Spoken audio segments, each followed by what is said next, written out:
להביא בקדושה את כל החטופים שבחיים הביתה בחיים למשפחות שלהם.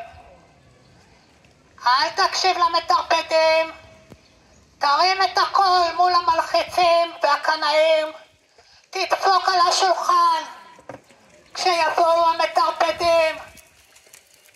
אתה לא תיתן לחטופים למות במנהרות.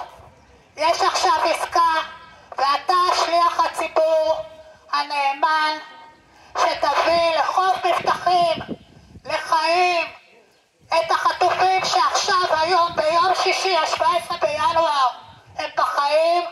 אתה לא תיתן לדקה אחת לחלוף שתסכן אותם. אתה הנציג שלנו ואנחנו סומכים עליך, ואתה תביא את העסקה הזאת לעם ישראל, את האור והנחמה.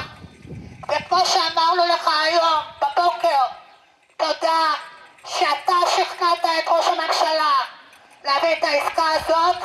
אנחנו נעמוד פה בעזרת השם, ואתה תשמע גם תודה כשתביא את כל החטופים שאפשר להציל. כל מי שבחיים אפשר להציל היום, אתה לא תיתן להם למות במנהרות.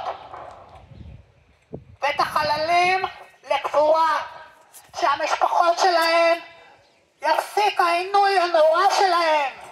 ואתה לא תיתן לממשלת ישראל להמשיך ולענות את משפחות החטופים בלי ספינים ובלי טרפודים. רון דרמר, אנחנו חייבים לסמוך עליך. תעשה את המעשה הנכון.